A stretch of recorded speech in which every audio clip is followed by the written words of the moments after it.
భద్రాద్రి కొత్తగూడెం జిల్లా బూరకంపాడు మండలం సారపాక గ్రామ పంచాయతీ అభ్యర్థిని బీజేపీ, జనసేన, టీడీపీ కూటమి బలపరిచిన కారం హనుమంతరావు ప్రెస్ మీట్ లో మాట్లాడారు.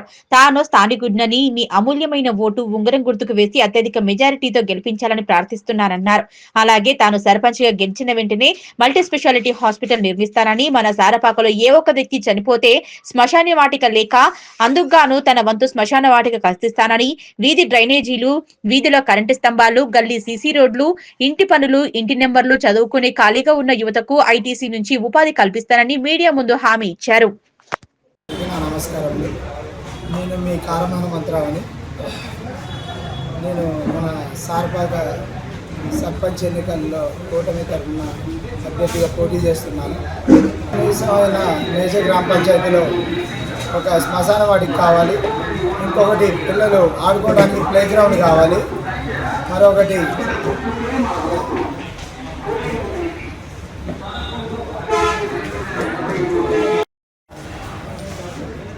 మన గ్రామంలో ప్రాథమిక పాఠశాలలో పిల్లలు ఆడుకోవడానికి ఒక సరైన గ్రౌండ్ లేదు. మన సారపాక పంచాయతీలో చాలామంది ప్రజలు అనారోగ్య పాలవుతున్నారు. వాళ్ళకి ఒక 100 పడకల హాస్పిటల్ ఒకటి నిర్మించాలి. ఇంకొకటి మన మేజర్ గ్రామ పంచాయతీలో ఇంటి పని అనేది లేదు. కొంతమందికి అయితే ఇల్లులు కూడా లేవు. ఇల్లులుండి కూడా వాళ్ళకి డ్రైనేజీలు కానీ, రోడ్లు కానీ, నీటి కుళాయిలు ఇంటింటికి లేవు. ఇంకొకటి డ్రైనేజీ వ్యవస్థ అస్తవ్యవస్థంగా ఉంది. పంచాయతీకి కూటమి అభ్యర్థిగా భారతీయ జనతా పార్టీ, జనసేన, టీడీపీ 3 పార్టీలు బలపరిచినటువంటి అభ్యర్థిగా కారం హనుమంతు గారు. వారి యొక్క గుర్తు ఉంగరం గుర్తు. ఆ పేరులోనే మరి హనుమంతు అనే పేరులోనే ఆయన నిస్వార్థం. ఏదైతే హనుమంతుడు మనందరికీ కూడా మన కోసం కాకుండా హనుమంతుడు ఏ విధంగా ఇతరుల కోసం తన మొత్తం కూడా పనిచేస్తాడు మనందరికీ కూడా తెలుసు. తన వ్యక్తిగత ఒక్క అంశం కోసం ఈరోజు కూడా మరి ఒక ఆంజనేయ స్వామి పనిచేయలేదు.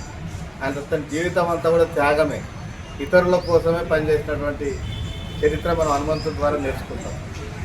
అటువంటి హనుమంతుడి యొక్క వారసుడిగా పేరే కాదు అన్ని లక్షణాలు కూడా మరి హనుమంతుడి యొక్క లక్షణాలు ఉన్నటువంటి వ్యక్తి మా హనుమంతుడు. అటువంటి గొప్ప వ్యక్తిని ఈరోజు సారపాక యొక్క ప్రజల ముందు ఉంచినాం. ఒక స్వచ్ఛమైనటువంటి వ్యక్తి, మరి ఏ విధమైన అవినీతి లేనటువంటి వ్యక్తి, యువకుడు, మరి నిస్వార్థపరుడు, మరి ఆదివాసీ గిరిజన బిడ్డని ఈరోజు ఈ యొక్క పంచాయతీ సర్పంచ్ అభ్యర్థిగా మేము నిలబెట్టాం.